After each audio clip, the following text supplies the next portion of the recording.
We learned something new about Alex Anthopoulos on Monday, and I don't know if I like it. Let's talk about it.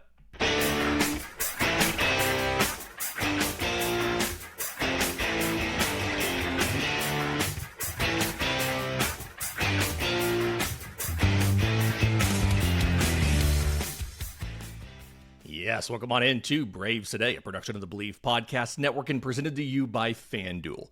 I'm your host, Lindsay Crosby, author of the Braves Today newsletter over at bravestoday.com. We're going to wrap up the trade deadline today.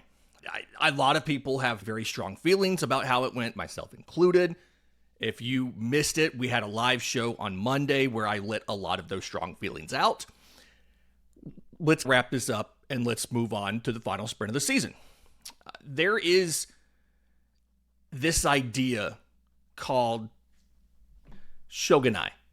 It's a Japanese phrase that translates to it cannot be helped or nothing can be done about it.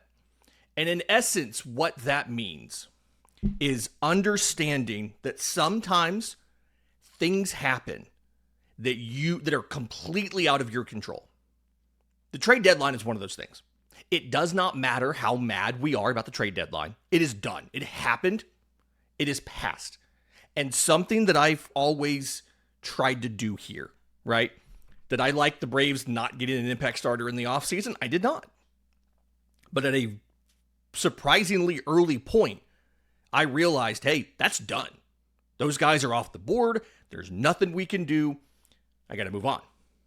That's where I am with the trade deadline. We can talk about why it happened. And we can admit that, hey, it was less than ideal. But for those of you who are still new to Braves Today, this is not the kind of channel that we're going to sit here for 2 months and complain that we didn't get it started at the deadline. Okay? We're going to wrap up the conversation today. And then we're going to move on to, with the team we have, how do we win?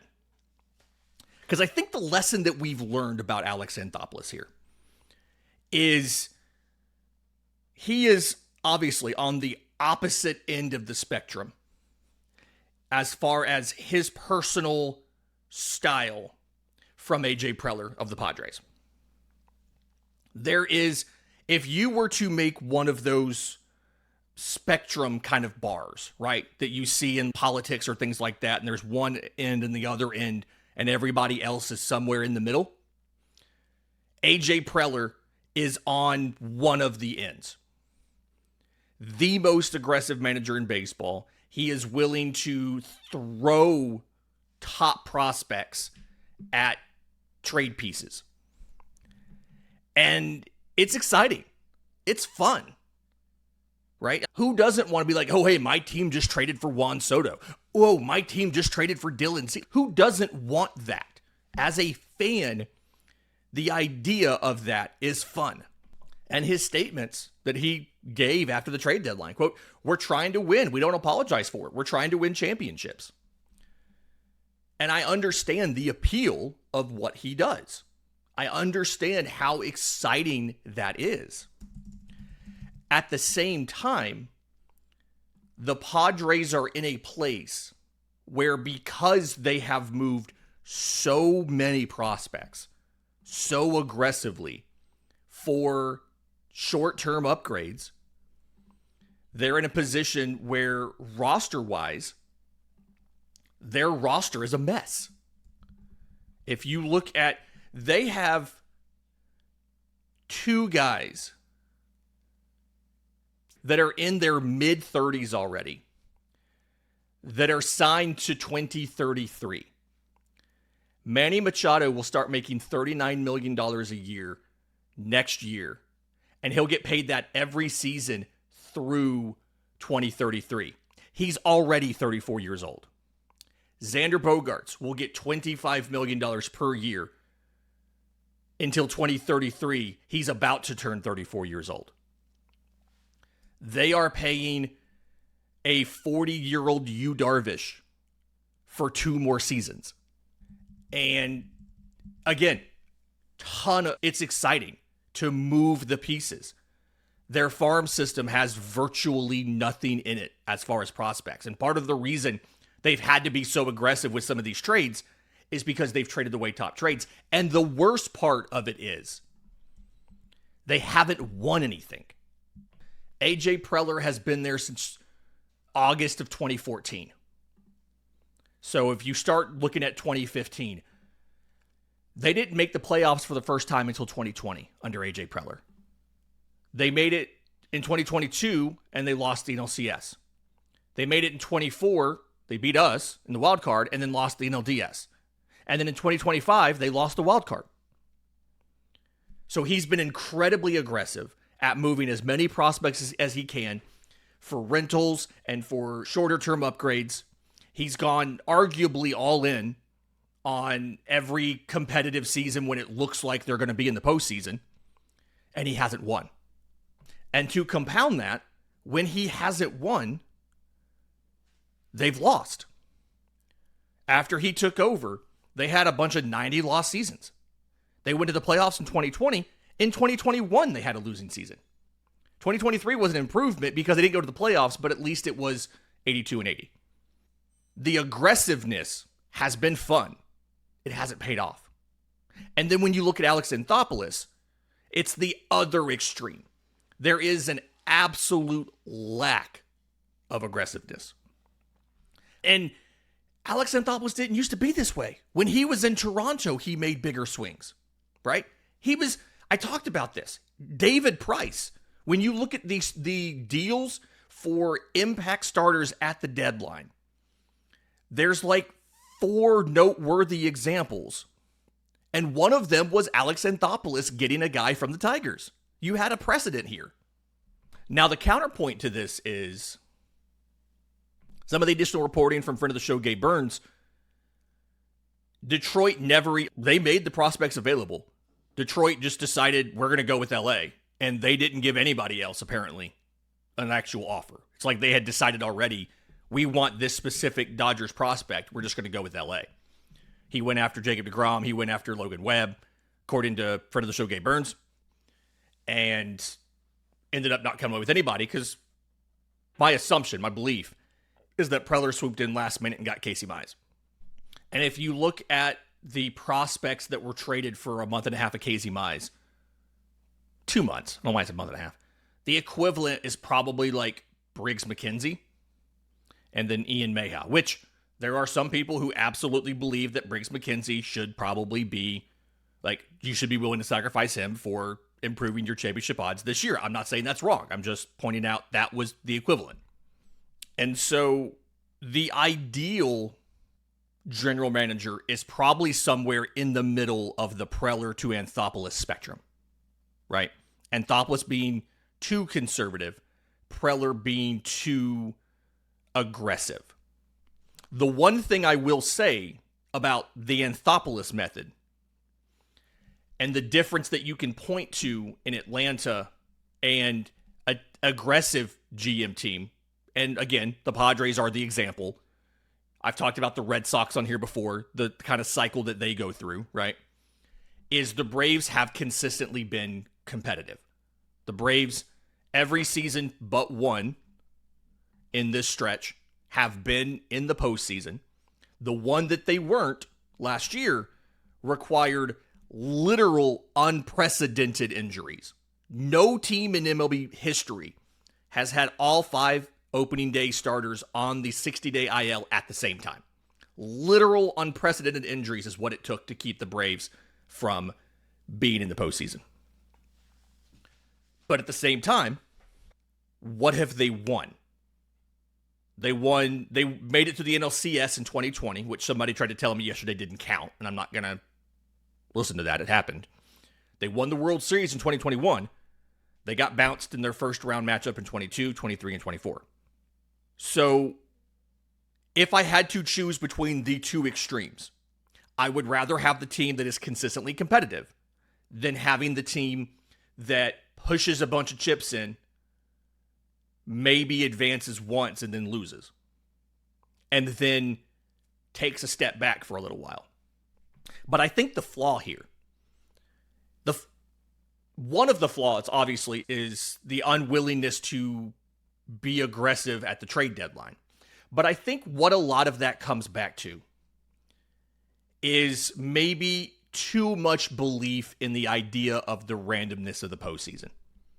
Billy Beane in Moneyball had this quote, and I'm going to censor it because I know there's people who listen to the show with their kids. Shout out Valerie. My stuff doesn't work in the postseason. Billy Beane talked about why his Oakland A's never won the World Series. Because on a large enough sample size, the extra things he was doing to get those extra little edges with focusing on base and things like that would result in wins. But in a short 3 or 5 or 7 game series, randomness and chance kind of have a larger impact on the outcome than the things you're doing on the margins. And it feels like under this version of the Atlanta Braves, under this current construction of the Atlanta Braves, they're maybe banking a little too much on that randomness. And they're saying, hey, we know that randomness is there. And we know that our best laid plans could be laid to waste by one weird bounce. And so because of that, we're not going to make a push and sacrifice a future asset to improve our championship win probability by 0.5% or 1%. And on the one hand, I respect it. On the other hand, it's incredibly frustrating. Braves Today sponsor FanDuel. Atlanta, going into the trade deadline, had the second best odds in the National League of winning the World Series. It was LA at plus 160, then the Yankees, who I'm convinced should not be there, then the Braves at plus 850, and the Brewers at plus 950. I got updated odds from FanDuel after the trade deadline. Milwaukee was at plus 900, so they improved from 950 to 900, and Atlanta went from plus 850 to plus 1,000. So their betting odds got worse. Now, FanDuel showed them as getting better. I'm sorry, not FanDuel. FanGraphs showed their odds of winning getting a little bit better, but even there, that was a marginal improvement. FanGraphs showed that after the trade deadline, we went from 7.3% odds to 7.4% odds. So we went up by 0.1%. The Phillies went up by a full percent to 6.3%. And the problem here is LA's at 25%. It's like the highest World Series odds I've ever seen.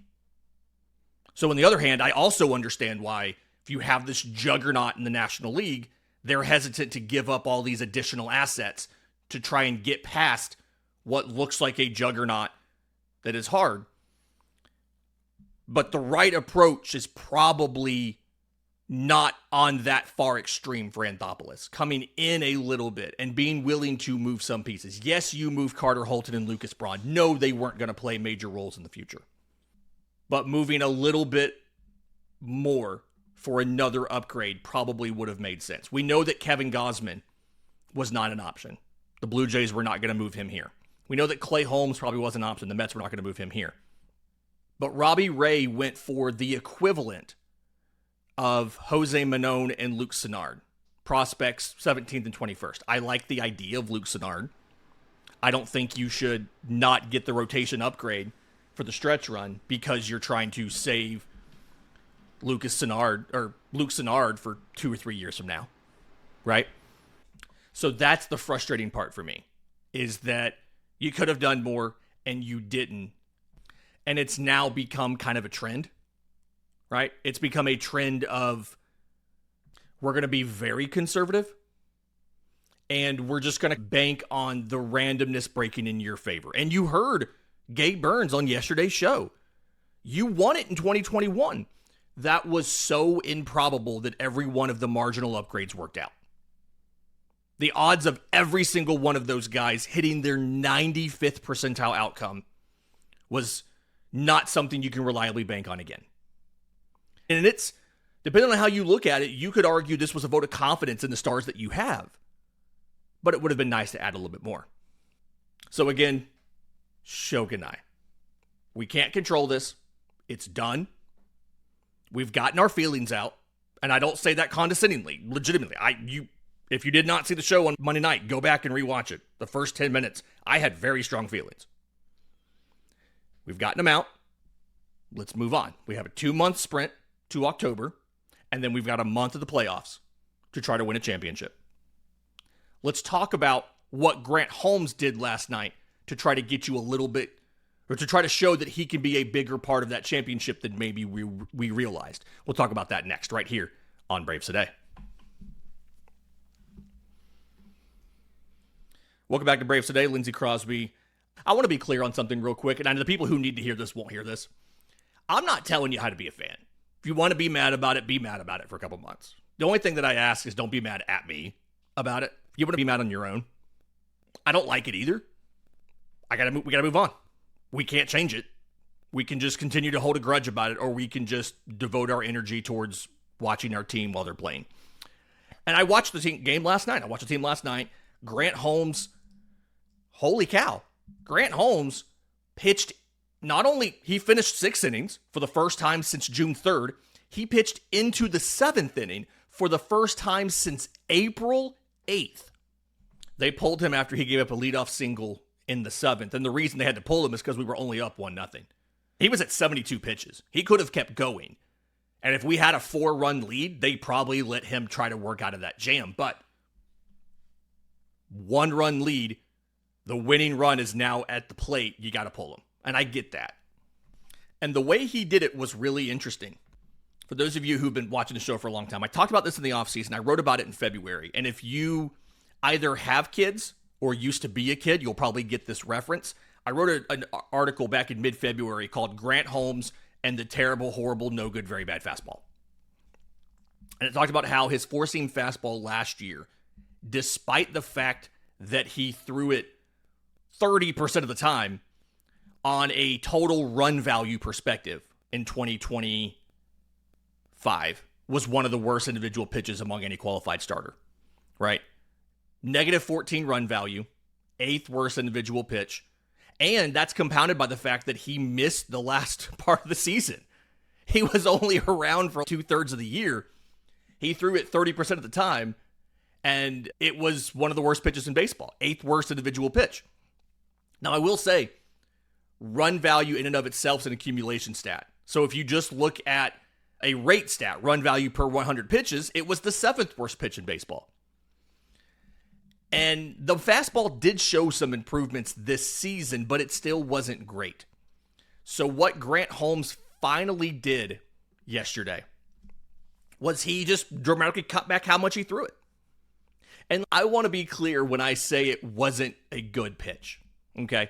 Last season, on Grant Holmes' four-seam fastball, opposing hitters had a 330 average and a 651 slug.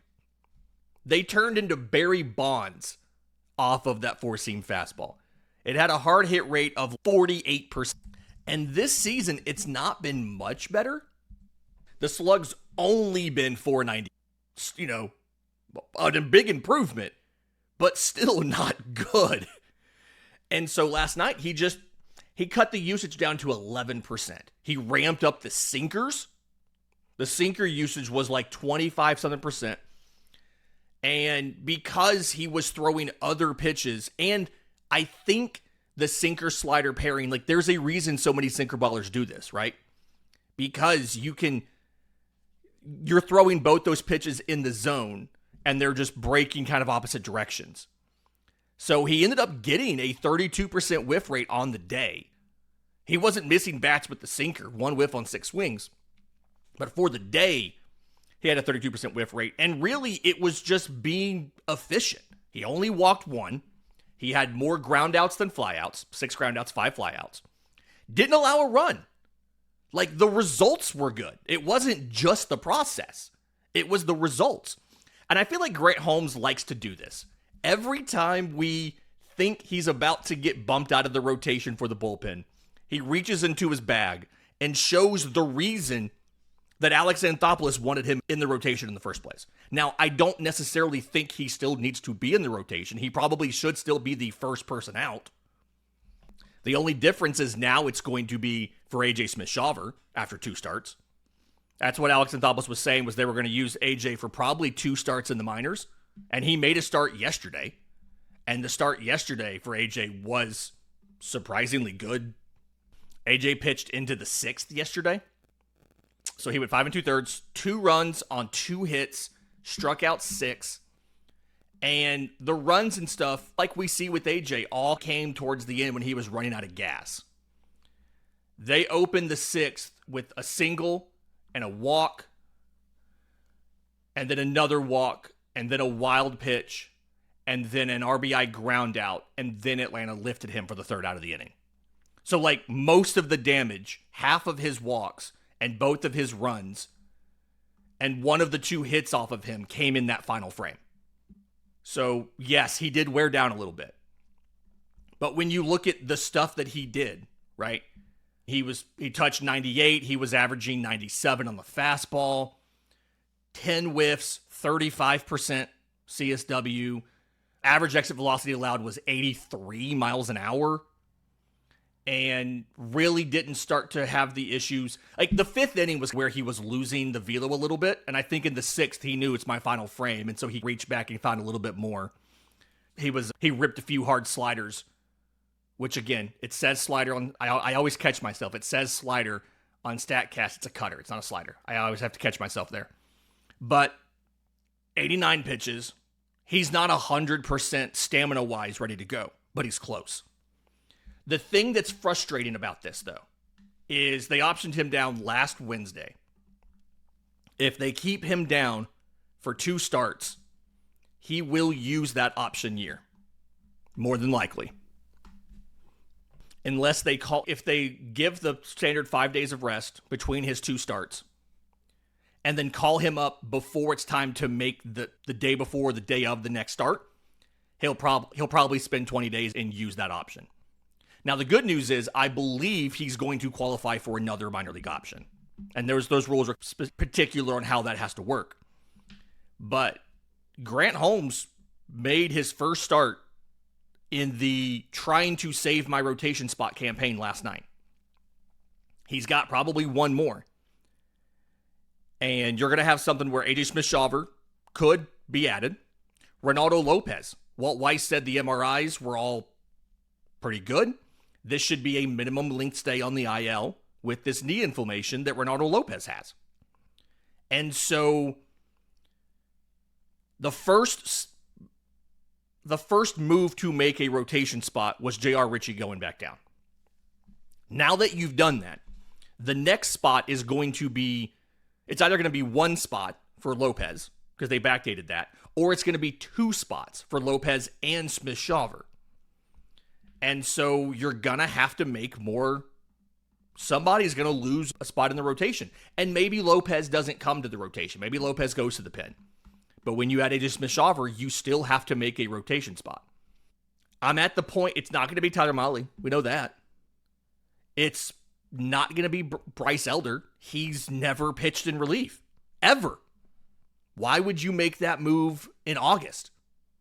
Is it Martin Perez? He's been one of your most reliable starters. We saw how much of a dog he was on Saturday. Dog positively, right? Complimentary. So what's the plan? We're going to find out. We've got 2 weeks. We're going to find out who wants a rotation spot and who doesn't. I'm going to say it again. Not an October rotation. None of these guys feel like they're going to be your go-to in October.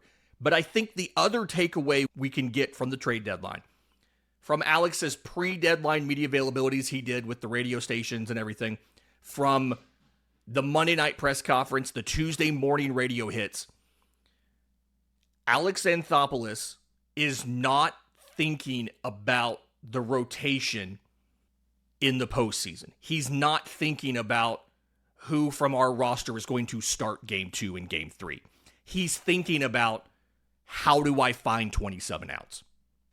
It is abundantly clear from his comments talking about how starting pitchers, even some of the aces, don't go very deep in the postseason. They get lifted early. You have an expanded bullpen. You have more guys back there because you don't have as many true starters on your roster. It is abundantly clear to me he doesn't care who the starter is.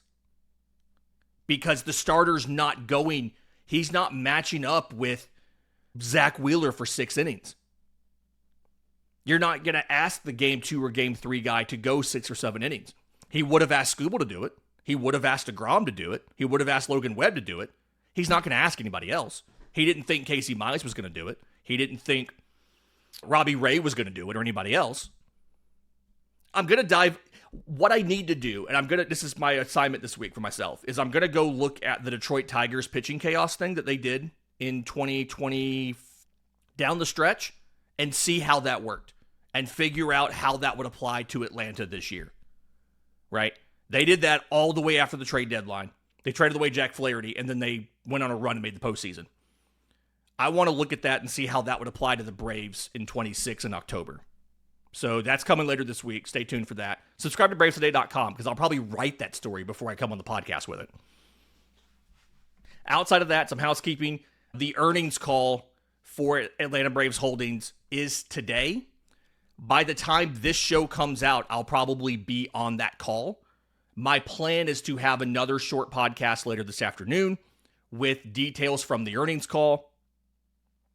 And then, as usual, our scouting report and all of that stuff. Hopefully a busy day for Braves today. But that'll do it for the Wednesday morning show. Please like the video. Please subscribe. We'll see you next time on Braves Today.